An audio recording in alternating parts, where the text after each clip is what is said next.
Okay, our next part of this unit is to learn how to graph without using a calculator. So here's a guideline to help you if you want to ever refer back to it, but it's basically the steps, same steps you've already been using to find the different parts of the graphs to identify where, if you have a vertical asymptote, horizontal asymptote, slant asymptote, holes in the graph, but now we're just going to actually graph them and then get a rough picture or a nice sketch of what the graph actually looks like. So you're still going to factor, you're going to find the domain, you're going to cancel common factors, which will then tell us where any holes are. You're going to find and sketch all the asymptotes. The only new thing is that we haven't really thought about the x and y intercepts, which we should do to help make our graph a little more accurate.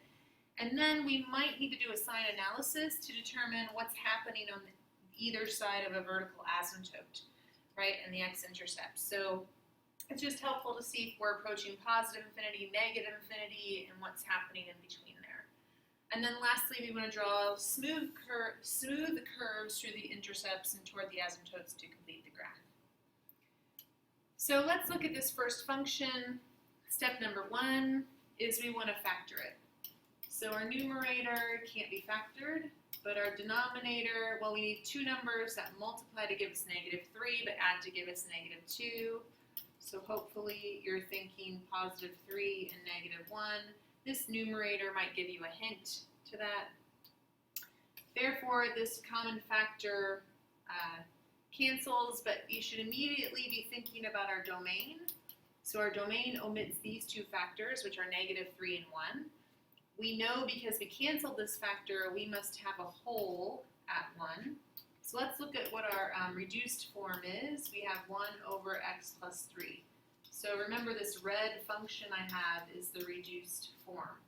So technically, this red function, when you graph it, it would pretty much look identical to our original function, except there's one difference between the original function and this reduced form.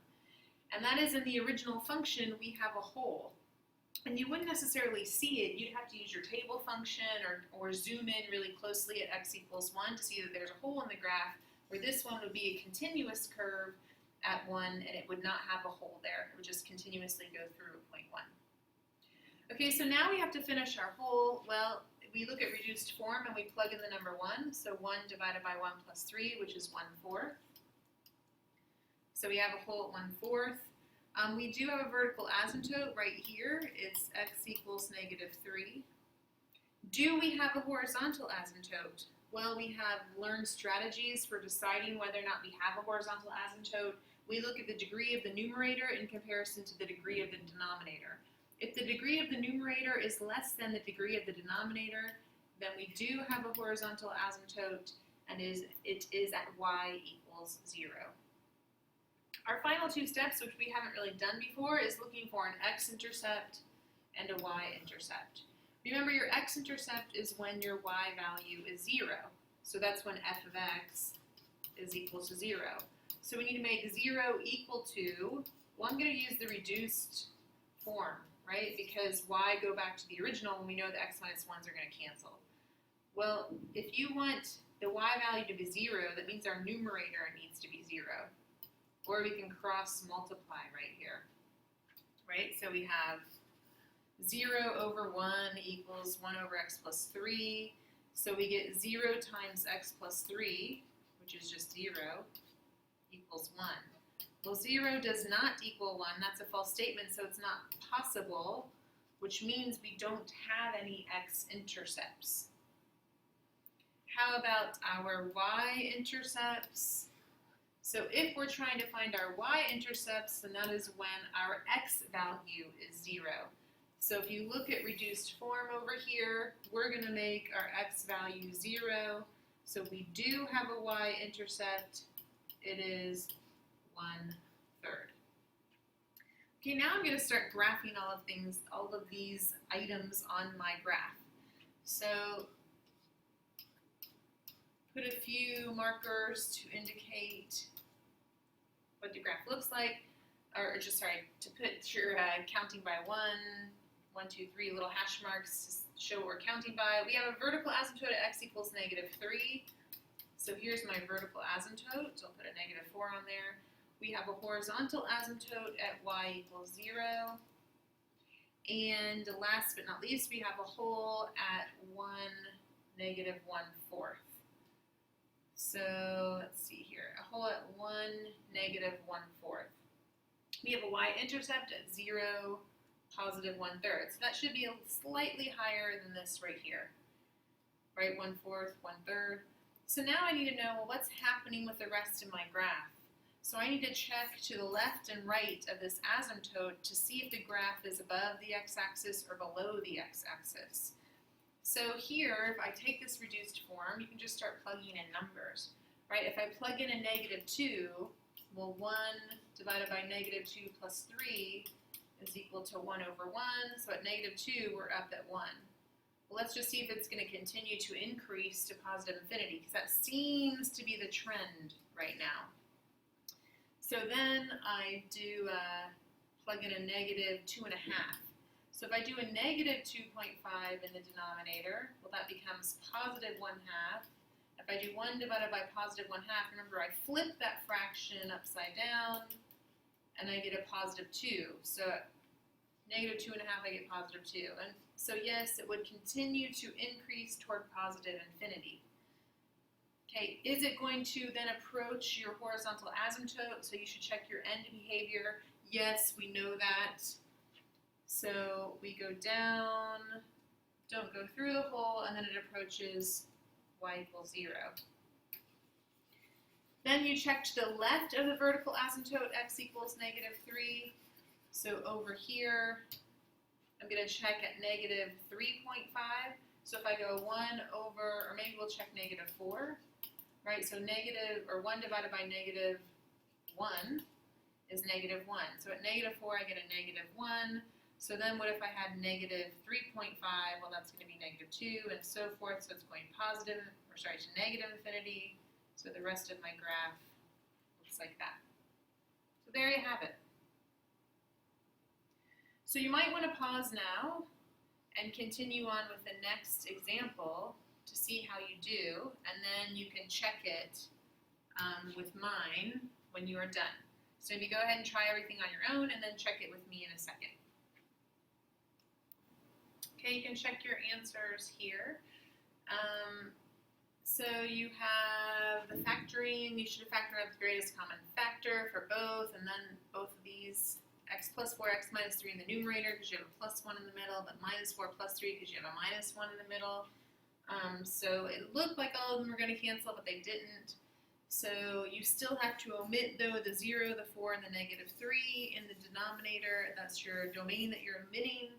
Because you canceled out the x's, you had a hole at 0. So when you plug into the reduced form a 0, you get negative 12 divided by positive 12, or negative 12 divided by negative 12, so you get positive 1. So then these are still your vertical asymptotes. Because they have the same equal degree, you take the coefficients in front of them. So 1x cubed divided by 1x cubed just gives you 1, so you have a horizontal asymptote at y equals 1. You find your x and y intercepts. Well, your x-intercepts are when y equals 0. So if we set y equal to 0, the denominator disappears. We just need to make our numerator equal to 0. So we can put in a negative 4 and a positive 3. So we have x-intercepts at negative 4 and positive 3. We try to get our y-intercept, where our y-intercept is by making x 0. But if we make x 0, it looks like we're going to have a positive 1 as our y-intercept. But we already said there's a hole there, so that doesn't work. There is no y-intercept because that's where the hole is. So then you graph your asymptotes, horizontal, vertical asymptotes. You have your hole, you have your 2x intercepts, and you have to figure out the rest. Well, how do you do that? You really have no choice but to put in a number to the left and to the right of that vertical asymptote. Okay, graphs will never cross vertical asymptotes. They will never cross vertical asymptotes. But graphs do sometimes cross horizontal asymptotes. Okay, so it does sometimes happen through here, but it will never happen through a vertical. Your horizontal asymptote, remember, is really identifying the end behavior. So as x approaches negative infinity, it's going to approach, this graph is going to approach horizontally positive 1. As x approaches positive infinity, the graph is going to approach positive 1. So the end behavior is what the infinity, as x approaches positive or negative infinity, what that does. So then you could test a number to the left and to the right of 3, negative 3, sorry, to the left and to the right of positive 4. So what do you find? Well, if you plug in a negative 3.1, just do a sign analysis.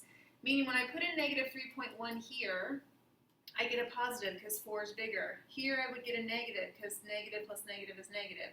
Negative plus negative is negative. This is negative here. So negative times positive is equal to an overall negative. Negative times negative is equal to an overall positive. Negative divided by positive is equal to a negative.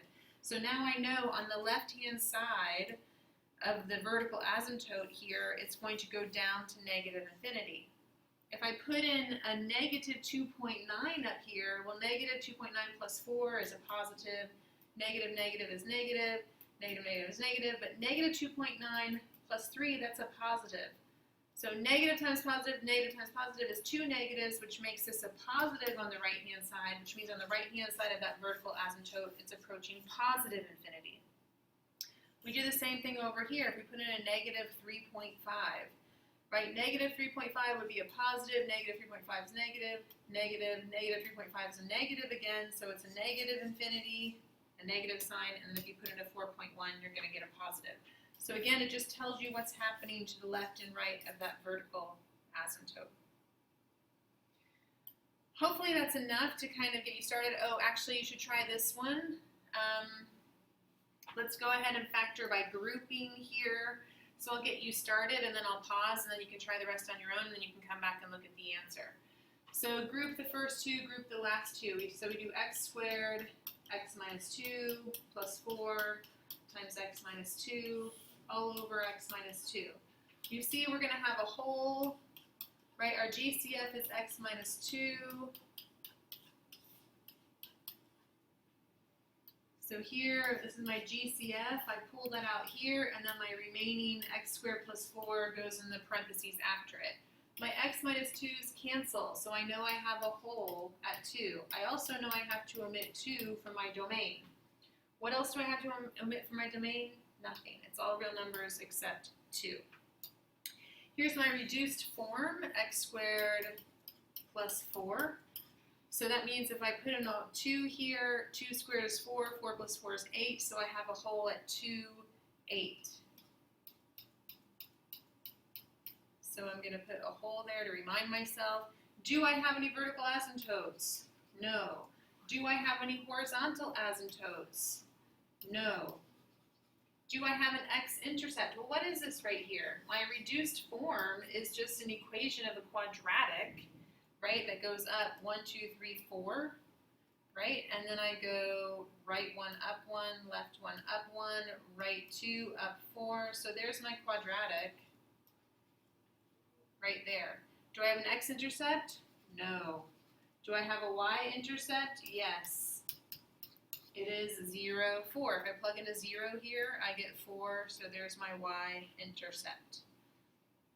So my reduced form is just a parabola moving up the y-axis 4 units. I do have a hole in the graph, but no vertical or horizontal asymptotes. And that's it.